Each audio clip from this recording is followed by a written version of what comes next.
Welcome to Lessons in Leadership. Today we have Robert Kubin of PZU Asset Management, where he's the Chief Executive there. Robert, it's great to have you on the show. Thank you very much, Paul, for the invitation. My pleasure.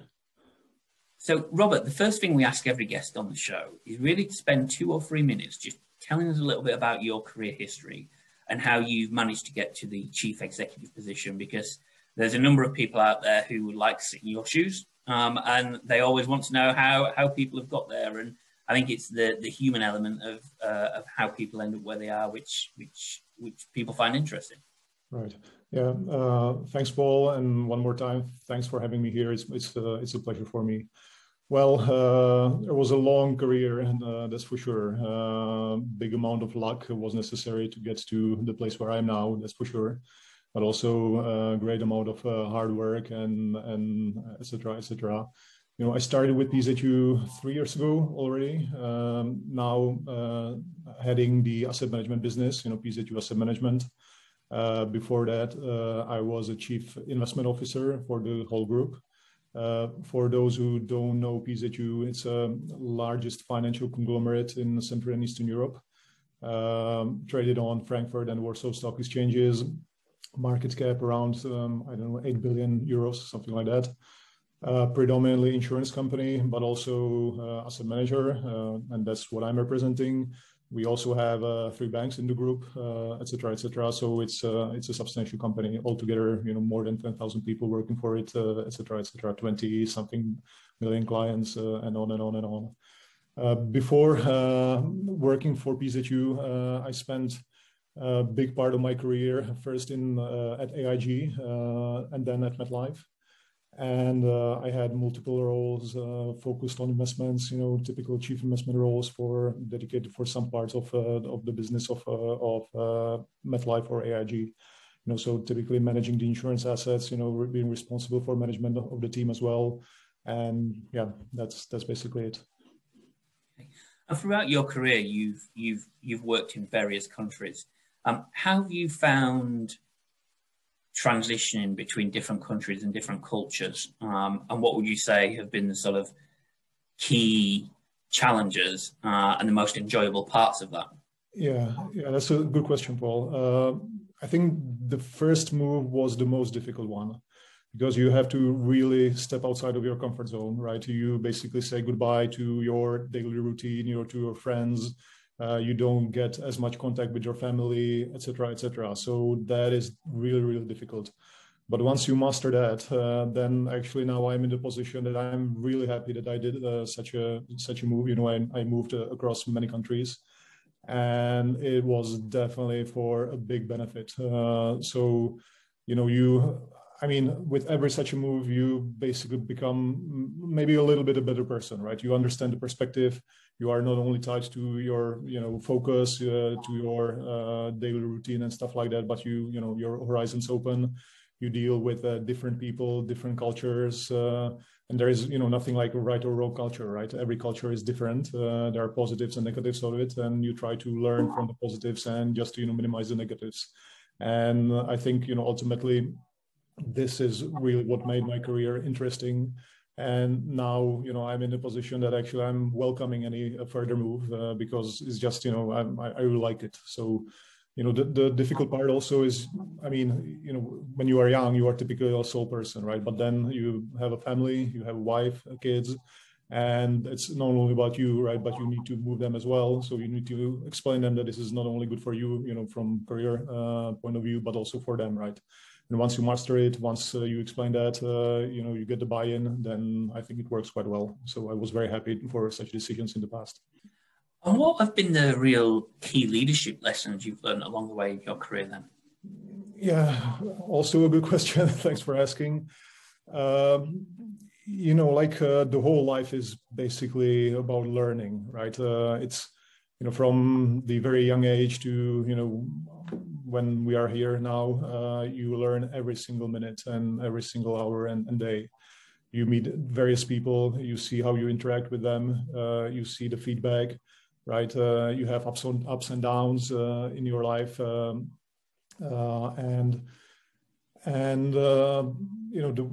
for me, very important is the feedback that I get, from people and from the society that I'm within.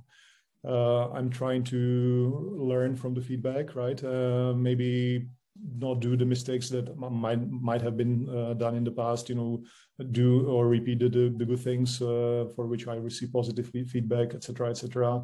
The important thing is ultimately you need to be authentic, right? You cannot really play any role because the people will just realize that and they will not play along with you. And typically, to be a successful leader, I think, many characteristics are important. And I'm pretty sure that we will touch some of them throughout the discussion. But, this authenticity is important. And then, I find very, very, right way of leadership of, delegating, empowering people, and then hold them accountable, right? So provide them freedom, but then ask for, for results and for outcomes. I think this is, for me, this is the best, how to manage people, actually. This brings, according to me, the biggest results. Yeah, I would agree. And I think it's really easy to manage people when they're performing well.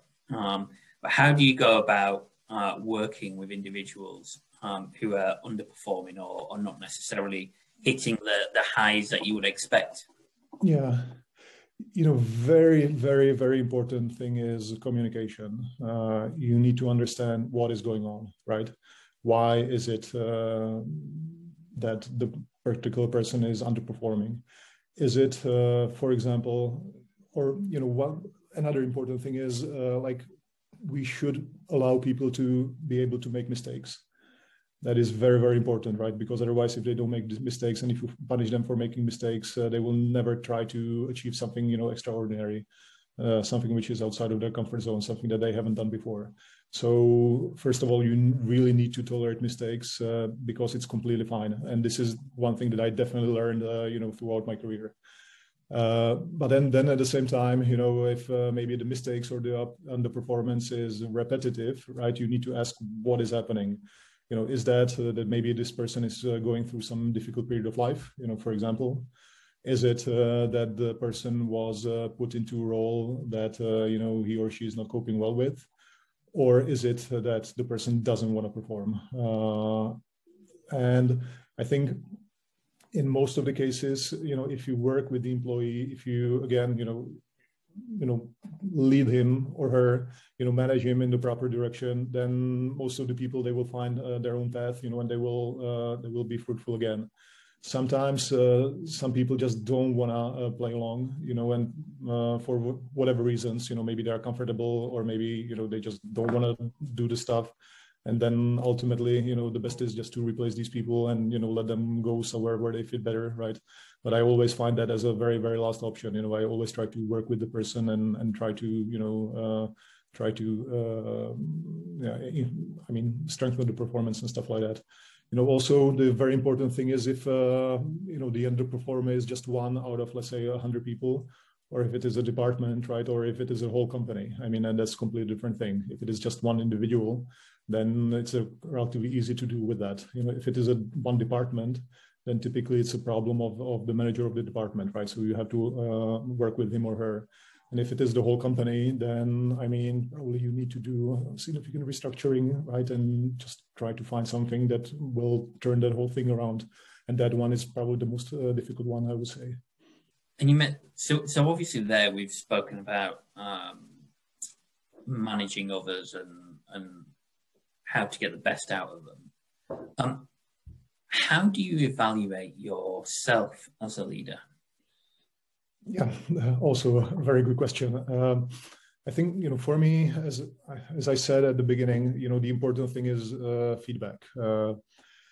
The difficulty with feedback is that, as we spoke about different cultures, there are some cultures where sharing feedback is very straightforward thing, and this is actually the current setup. People are, if they do like something or if they don't like something, they just, openly say it, and they are sometimes very vocal. So it's very, easy to see how people feel. But in some cultures, you just don't see that, right? Because people don't share their thoughts and they are more like tied to themselves, etc. So then it might be more difficult. But you need to speak with the people. You need to communicate. You need to ask. You need to show them that you are one of them. You are not above them, right? That they are not there for you, but vice versa as well. And then also typically, like managing a company is a kind of a esoteric thing, but ultimately it is distilled down to several KPIs, right? You need to grow the top line, you need to grow the bottom line. You have employee satisfaction surveys, you have 360 reviews, you have customer satisfaction surveys, and those things enable you to quantify, basically your management style and, your success or lack of it. So you need to speak with the people, but you also need to look at these, quantifiable or quantified measures. And also, being a leader, going back to the feedback, sometimes it's difficult for a leader to receive like a proper feedback because, you are a leader, right? You are in the top of the organization, and typically grass might be a little bit greener, at least the way that this is portrayed to you, right? Because people try to be nice to you, etc. So you might not be receiving the full message and the full state of where the company is. So you really need to be very sensitive, and read behind the lines and look at these, quantitative KPIs, etc. And then make a decision for yourself, what needs to be changed, if anything. Absolutely, and I think it's one of the reasons we perform 360-degree feedback, but make it anonymized when we work with clients, so that they can get a better feel for how they're perceived and how their leadership style is perceived. Yeah. How do you know personally when your leadership style is becoming less effective? I think, it does get distilled to these, 360s, or, for example, what we do is an employee engagement survey, which I found really, really, really important thing to do. You cannot really rely, fully 100% on that, because even that information might not be, the most accurate information that you might get, but it's a very good, very, very good thing to have. And then, but then again, you don't need to have any survey, but you realize, for example, if you want to do a change and you just feel and see that the people don't buy that, right? And they just don't follow you in the change. And then you realize that actually, you might have a thought how you want to do something, but you are not able to realize that because, people don't follow you, right? They don't cooperate with you. And then, from a theoretical discussion, you will get nowhere. And that's really where you find that your leadership is not effective, when you are not able, to achieve what you were hoping to achieve. So that's the most difficult part, I think. And typically this is for, new things, or restructurings or new products or new business lines, and etc. So, people, apologies, they don't like change, right, in general. But life is a constant change, right? So the only answer is just to absorb the change, to cope with it, and then go with that. And for that, you need to have the buy-in of the people. That's for sure. Absolutely. I remember being told early in my career, you either fail or succeed as a leader through your people. Yeah, definitely. Definitely. And your success is their success. I realized when I became first responsible for, let's say, a bigger team, that, ultimately it is the success of the team, which makes you successful. If you have, let's say, 200 brains that work for you, they are always, better than your particular brain, right? If you have 400 pairs or 200 pairs of hands, they are always better than your pair of hands, right? So it is the success of the people that enables you to be successful. It's not possible otherwise, and there are, also the leadership style changes, I think, through years. I think, whatever was supposed to be a successful leader 50 years ago is not the same as 20 years ago. It's not the same as today. It's not the same as, 20 years from now. And, I do remember at the beginning of my career, like typical leadership was based on fear and stuff, that, people were scared not to do something, and the leader was typically like a very powerful person. Now it's not the case anymore, and those leadership styles are, I think, gone or should be gone, because just, you need to empower the people and they need to perform, right? And then you are successful, not any other way.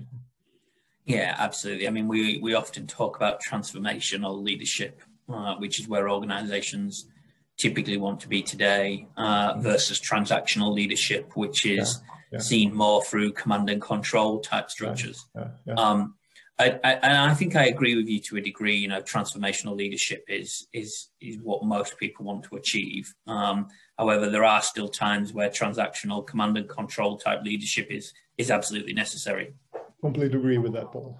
Completely agree. And, you know, this is what I had my own experience. I don't want to name, you know, what part of my career was that, but I was hired once basically to transform a company. The company was not doing well for many reasons. And you know, at the beginning, I tried to explain and, you know, and try to empower the people, et cetera, et cetera. But then ultimately, I mean, what was necessary was to say, hey, guys, you know, this is the way it's going to be done. And I mean, you either do it or you go somewhere else. And then it worked, right? And then you go through this transition. And then maybe this hard power is no longer necessary, right? Because the transition is already done and it's more like business as usual type of leadership, which is required. So yeah, Paul, completely agree. That's a very good comment. And I think that's a really important point. It's about having the right leader in the right place at the right time. And having that flexibility in your leadership style and skills to be able to do that. Exactly. I also agree that like every leader needs to be flexible because like every situation is just different, right? Every person is different. And sometimes you need to be nice. Sometimes you need to be a little harder, right? Sometimes you empower, sometimes you lead, you know, by example. Sometimes you show the direction. And I mean, every situation is different. Every company is different. Every requirement is different. So, I mean, you have to be flexible. Yeah, I completely agree as well. What would you say has been the biggest leadership issue you've had to deal with? And how did you overcome it and what did you learn from it? I think, you know, maybe the example that I was just talking about 30 seconds ago, that I was hired, you know, basically to transform the company. I didn't know it at the time when I was getting the job, that this is the case, but ultimately I realized that, I mean, and, you know, and to be honest, this is quite typically the case, at least in asset management industry, because you know, it's not I mean, it's a growing industry, but it's, let's say, a mature industry in a way. So in order to step to a different company, typically, you know, there is a reason why the company is hiring you as a leader, right? And typically it's because the current setup is not working and the leader gets replaced and, you know, the company is not able to grow the leader within itself. So they need to find someone coming from, you know, from outside. And this was my case. And basically I, you know, entered the company with 200 people and it was like me against the wall of 200 people, right? And I say, well, guys, so what shall we do about that? And really there were lack of cooperation, etc. But then I was persistent. I was showing the way, you know, I was leading by example. And I saw that, you know, from the 200 people, you know, one came on my side, right? And then another came on my side and a third one. And then it took a half year. Maybe we were lucky as well because we actually turned around the company quite quickly and we had, I mean, we were helped by the market, we were helped by our good decisions, etc. But, you know, quite quickly it turned out, it distilled to good results in, you know, the top line, the bottom line growth, etc. And then, you know, after half a year, you realize that actually all the people who were on the other side were, you know, on my side. And it turned out to be a really successful transformation. And again, maybe we were lucky because if we were not, then probably I would not be in the company anymore. But that was the case, right? And it turned out to be success.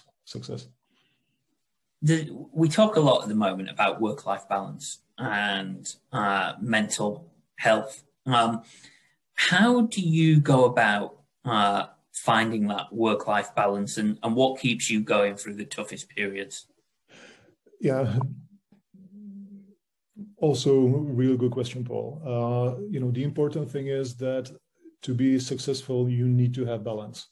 You cannot be just standing on one foot, right? And typically, I mean, for most of the people, the balance is work, family, you know, then some friends and, you know, informal relationships and, you know, physical health and mental health.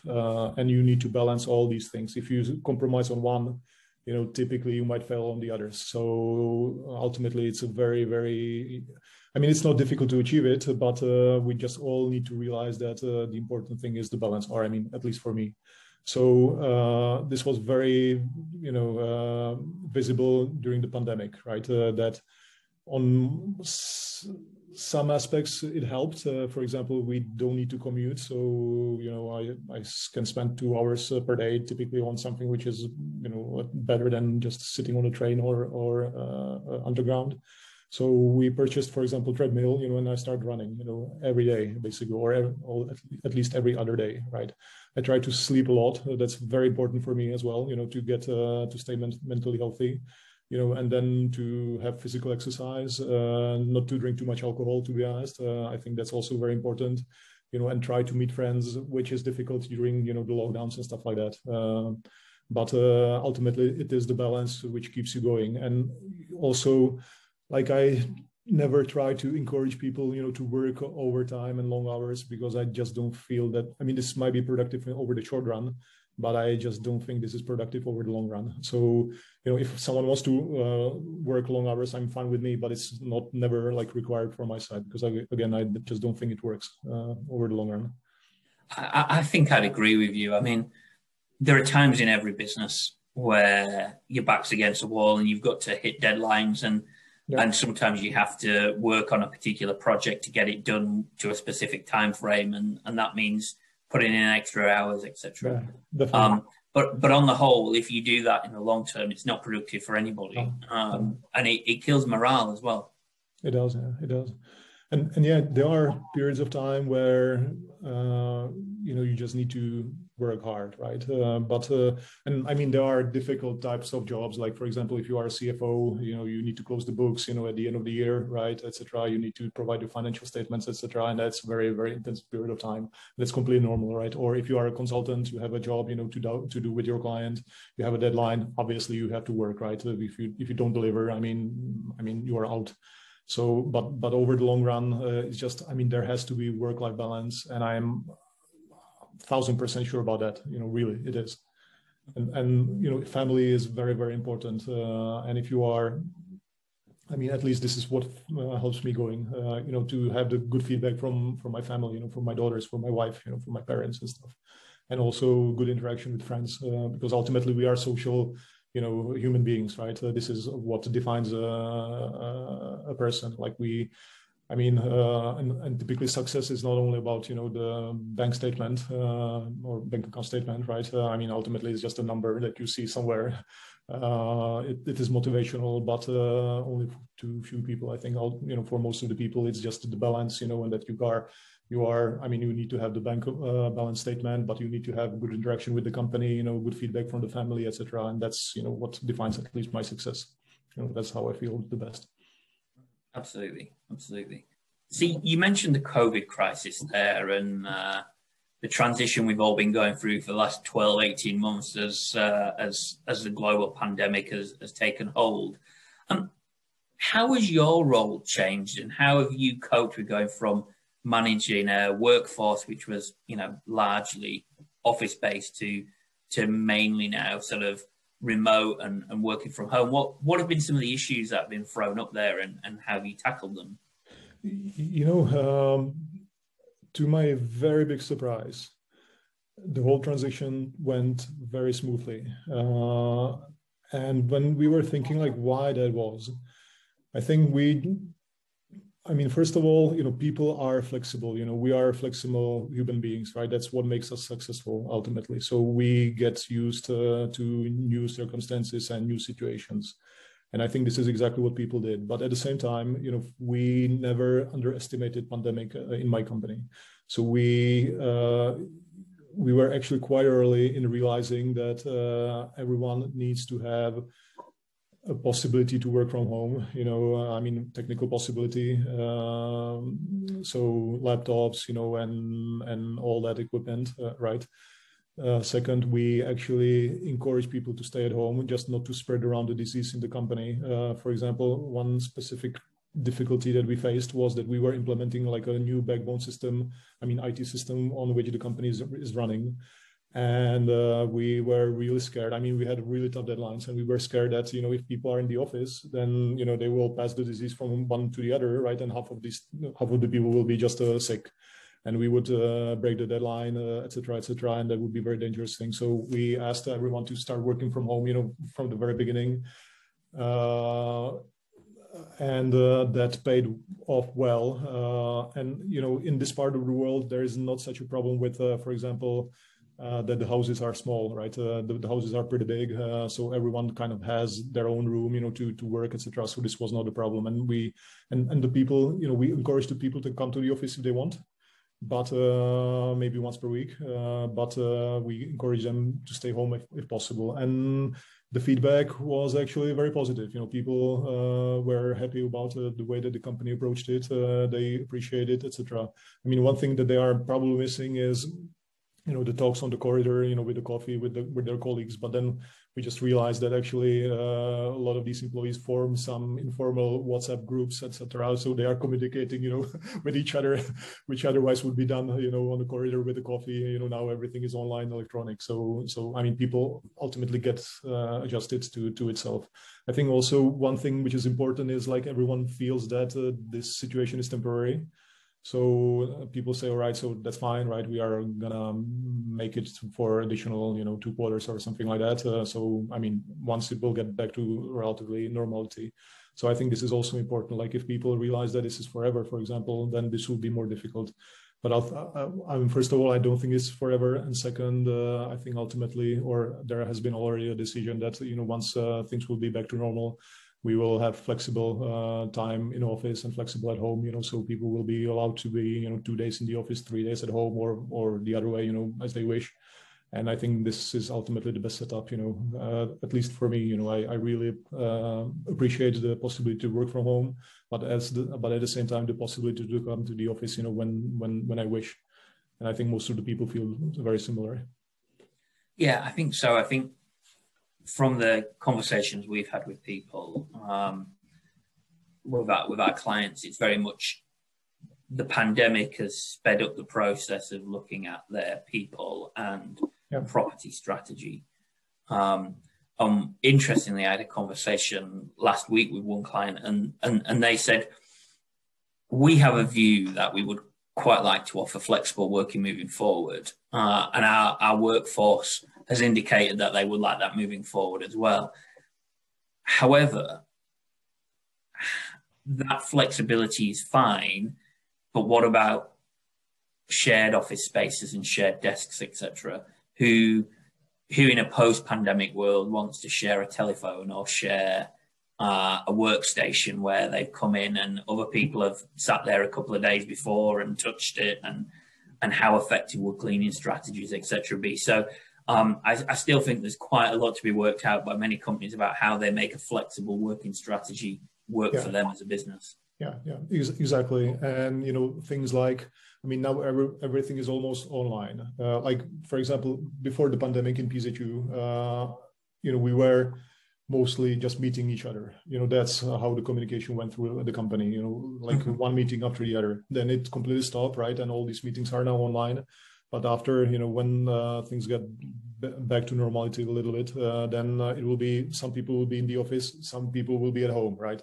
And you need to provide the communication. And what you mentioned is, I haven't thought about it, but it is important, because maybe some people will be scared to come to the office. But at the same time, to be honest, I think, with the vaccination going on, maybe I'm just too optimistic, but I think, we will get to normality relatively soon. That's my thinking of future. What have been some of the issues then, some of the problems you've faced with working from home? So you've talked a lot there about the positives. Have there been any sort of negatives? So I know a number of the people who we've had on this podcast show have said, one of the big issues they've faced is they found a lack of innovation, a lack of creativity, because people aren't together and working together on things, and it's just that human element that you miss whilst doing things via video, and therefore they found a sort of downturn in innovation and creativity, but they've actually found productivity has remained pretty steady. I think actually, we don't have problems with either, to be honest. Productivity, I think, is even better. And you know, Paul, I'm surprised by that. Really, I thought 1 year ago I was not expecting this, so it is a very positive surprise to me. You know, in terms of innovation, you know, what we are doing now actually, like innovation was handled in PZU I mean, at least in, you know, the asset management part of it, in, let's say, a bit of a chaotic way. I mean, the company is very innovative, but we didn't really have like a process for innovation, and we are trying to set it up now.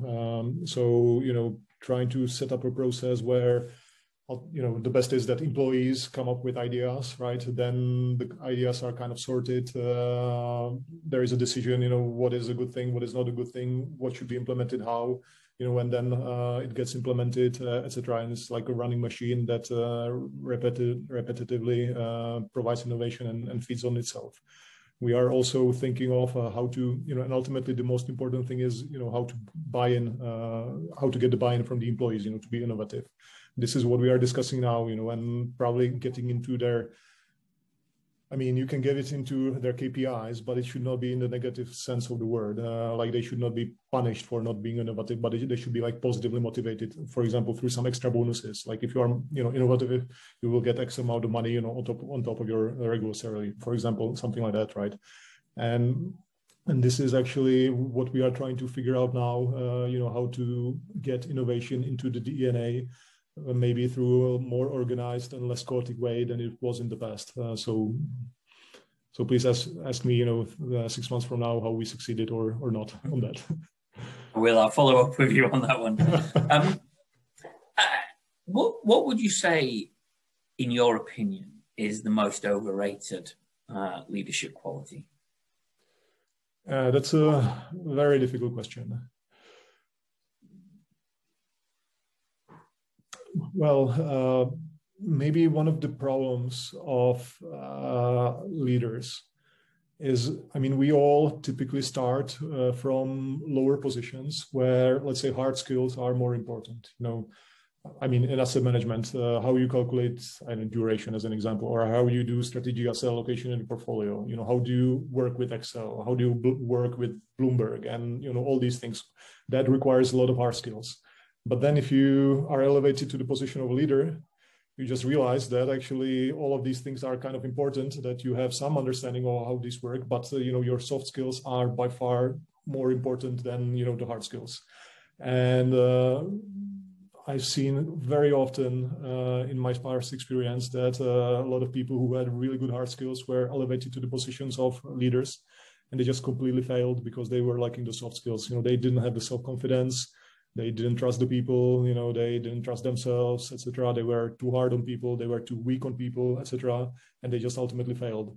So maybe this transition, I think, is the most difficult one. And typically, you know, when someone makes a bet on you that you are the person, you know, who should step from the hard skill person to the soft skills person, you know, sometimes these decisions are wrong because you never know, right? You don't know how the person is gonna deal with the new position, the new circumstances. You always try, and I mean, and not always this leads to a successful result. And I've seen it many times in my past experience, you know, that people were elevated to leadership roles and they just completely failed because of that. You know, it's interesting. We've looked at this, and we did a little bit of research with with some organizations around why their leaders failed. And what we found in sort of 80% of cases was actually the leadership development programs that they've been put on either were not fit for purpose or in some instances non-existent. You know, we promote you to leader from a technical position and then provide no support along the way, and it's a sink or swim scenario. So I genuinely think there's a piece here to be done around leadership development and how organizations start to train their leaders and develop them once they've elevated them into those roles. Yeah. And you know, the very important thing is to realize, and I mean, we all know it, but I mean, first of all, not everyone wants to be a leader, right? And it's completely fine not to be a leader, you know. And then there is a certain portion of the society who wants to be a leader, but only a very small fraction of those actually can be a leader, and they are a successful leader, right? And those who want to be leader but they are failing. I mean, there is a lot of people like that. And in a ways, there is nothing wrong, but they need to understand that. The companies need to understand that. And then if everyone, I mean, we all fit into some roles, right? And someone is a leader, someone is a technical person. I mean, it's completely fine. But the best is just to find yourself, where you fit in, that you would add the most value. And ultimately, you need to be happy, with your life, with what you do, how you fit, what value you provide. So it's good for you as well, right? To fit into the position. Okay.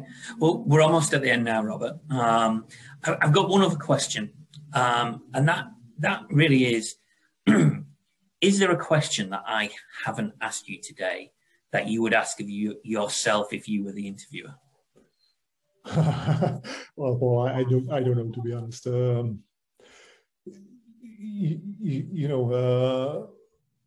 Like there is tons of courses on leadership, right? There is loads of books that you can read, but ultimately, I think, at least for me, is the personal experience, which is the most important thing. And every experience is just different. And I think, the questions, probably the best questions ask you about, what was your personal experience, how you became, what you became, and et cetera, et cetera. So actually, Paul, I think you did a really good job. I don't think there's anything else that I would ask for, at least, it doesn't come, straight to my head. But again, this personal experience, at least for me, is the most important thing. And that's why also, like, if you are a leader who is, 30 years old, that's quite an accomplishment. But typically, you need to be in the late stage of your career, right? Because you need to have the experience to be a good leader. That's what I think. Okay. Well, Robert, thank you very much for your time today. It's been a pleasure to have you on the show. Thank you very much, Paul. My pleasure.